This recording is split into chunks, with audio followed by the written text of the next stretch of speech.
Good morning everyone. Today we will study chapter 14, Light, Shadows and Reflection. In this chapter we will study sources of light. Light travels in a straight line. Various types of materials like transparent, translucent and opaque materials. Shadows.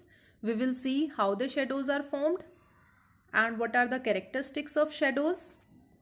We will study reflection of light and images, how the images are formed. So let's start.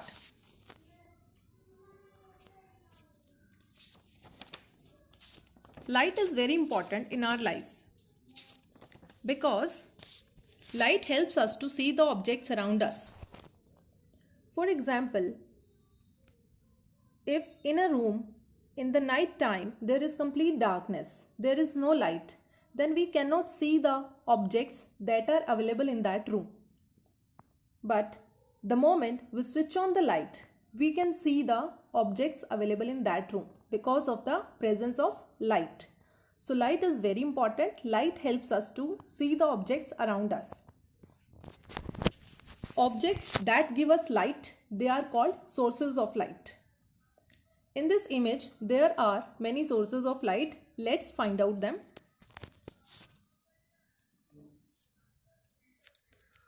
Sun, table lamp, lighted candle, torch, tube light.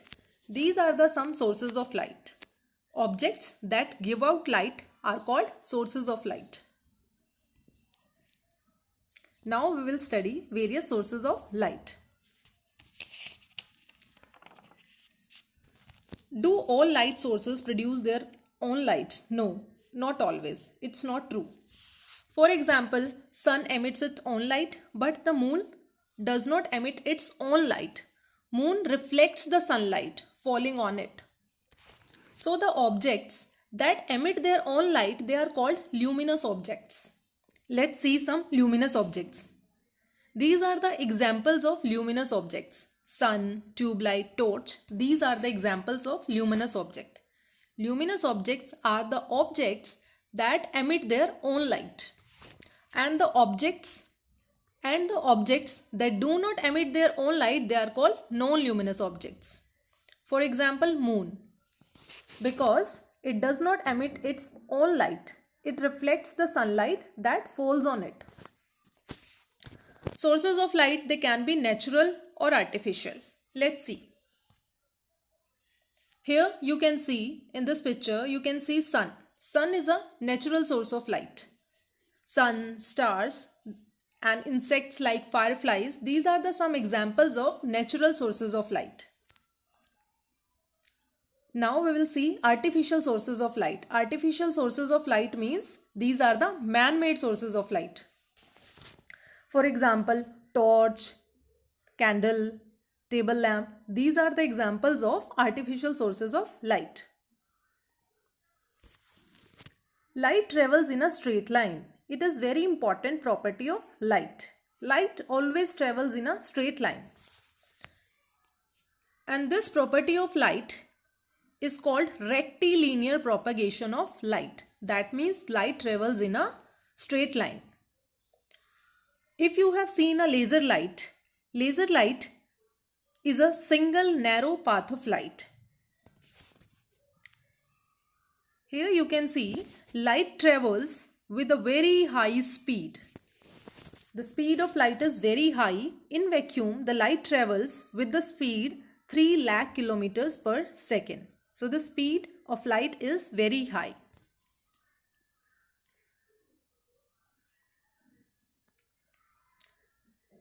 Now, as we talked, light travels in a straight line. Let's perform this activity to understand this. Here you can see there are 3 cardboards in a line. There is one lighted candle.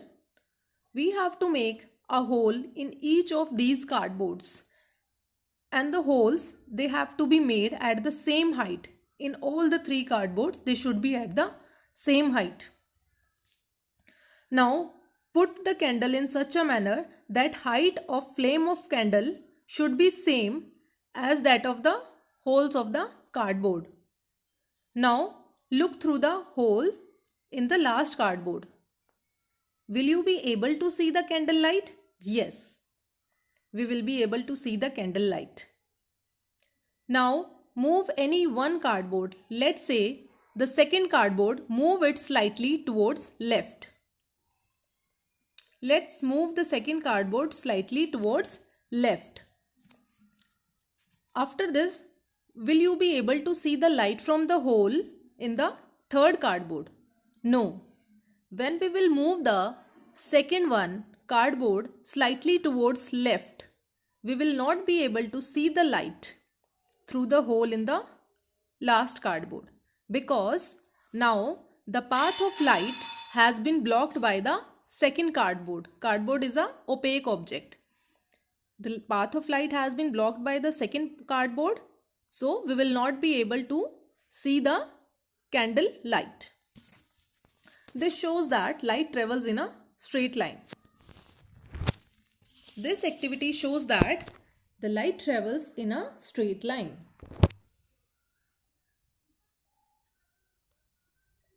Now let us see light ray and light beam. This is a light ray. A light ray is a single and very narrow path of light. It is represented by a line and with an arrow. This arrow indicates the direction of movement of light. Here, this is light beam. Light beam is a group of light rays, and these light rays move parallel to each other. Now we will see various types of materials: transparent, translucent and opaque materials. We have studied these materials in chapter 5 also. The materials that allow light to pass through them completely, they are called transparent materials. As transparent materials allow light to pass through them completely, so we can see through these materials very clearly. And the examples are air, plain glass and clear water. Next is translucent materials. The materials that allow light to pass through them partially, they are called translucent materials. Let's see the examples of these materials. Here in this picture, you can see the window panes. These are the examples of transparent object because we can clearly see through this window glass. So this is a transparent object. It allows the light to pass through it completely. Next is the opaque objects. You can see this window. It is made up of wood. Wood is an opaque object. Opaque objects, they do not allow light to pass through them. So we cannot see through them. Next is the translucent material. Translucent materials, as we discussed, they do not allow light to pass through them completely. The light passes through them partially. So we cannot see through them very clearly. We can see through the milky glass, but we cannot see very clearly. This milky glass is the example of the translucent material. Here it is very clear that we can see through it, but not clearly. So these were the three types of materials: transparent, translucent and opaque materials. Let's try to see a butterfly through these three types of materials. Here all the three types of material will be very clear with this example. This is the transparent glass. We can clearly see through the transparent material. Butterfly is clearly visible through this transparent glass. This is the translucent glass. Here we can see that there is butterfly, but we cannot see it as clearly as we can see in case of transparent glass. The third one is the opaque object. Here we cannot see through it. So the portion of the butterfly, this one, it is not visible through the opaque material, because opaque materials do not allow to pass through them and we cannot see through them. So this was all about the transparent, translucent and opaque materials. Now we will see how the shadows are formed. When an opaque object is placed in the path of light, it does not allow light rays to pass through it, so the dark area is formed. When the light is blocked by any opaque object which is kept in the path of light, then this dark area formed is called shadow. Here you can see it is hand and it is the shadow of a hand. The shadows are formed due to the rectilinear propagation of light. For a shadow to form, three things are required. Three things are necessary: light source, an opaque object in the path of light, and a screen. If any one of this is not available, shadow will not be formed. So that's why in the dark we cannot get shadow. The size of a shadow, it depends on distance between the light source and object, and it also depends on the distance between object and screen. Let's see here in this image. This is the light source, which is candle here, and this is our opaque object, and this is the shadow of the object.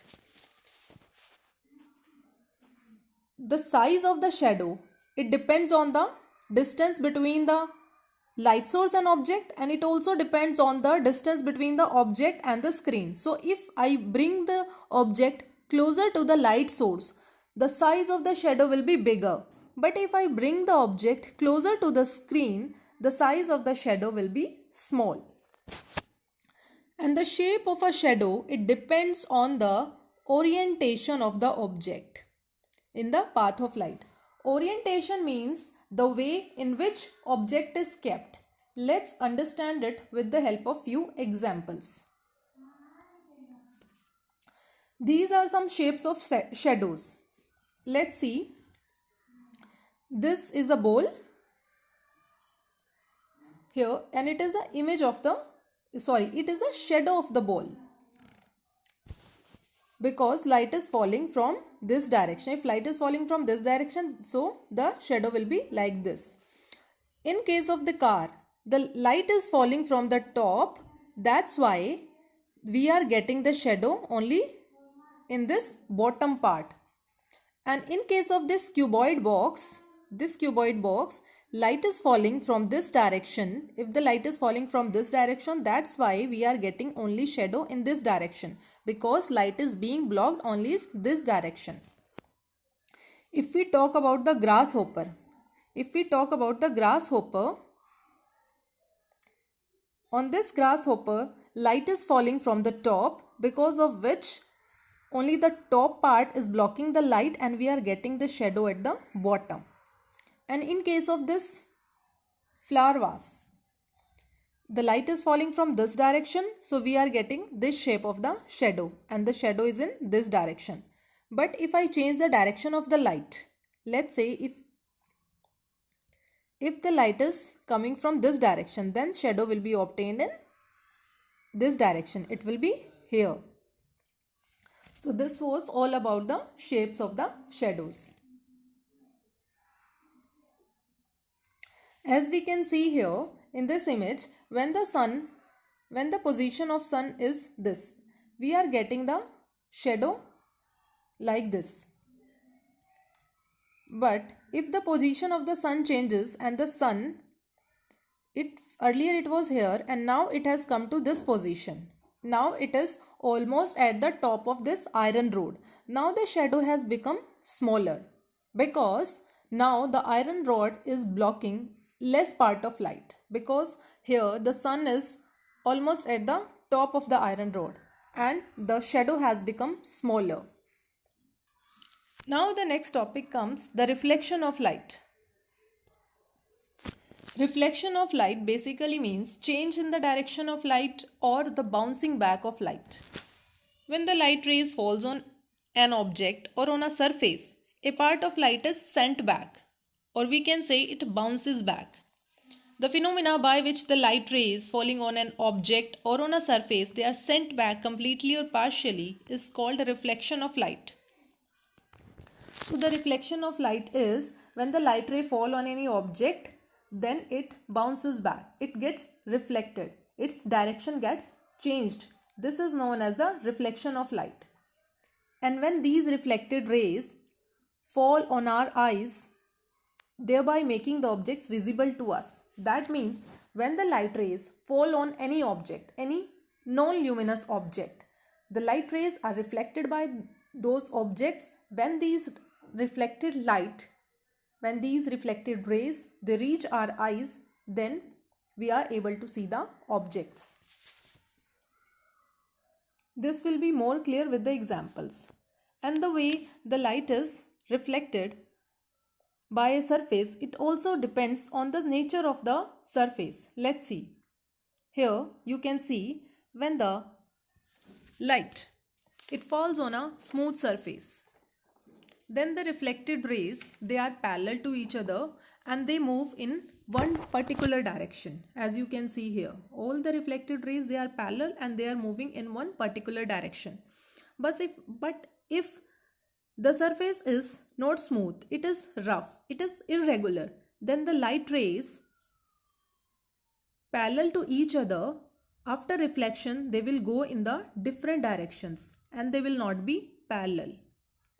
A plane mirror is an example of smooth surface which reflects the light, and because of which we are able to see the image in the mirror. Let's understand with the help of the examples. Here, these are the examples of the images. This is the cat and it is the image of the cat. Cat is a non-luminous object. That means it does not have its own light, but it reflects the light falling on it. So when the light falls on the cat, it gets reflected, and when these reflected rays falls on the mirror, again these rays are reflected, and when these reflected rays reaches our eyes, then we are able to see the image of the cat in the mirror. Similar is the case here. We can see the image of the tree in the water. When the light rays falls on this tree, the tree reflects the light, and when these reflected rays falls on the water surface, these rays are again reflected, and when these reflected rays reaches our eyes, we are able to see the image of the tree in water.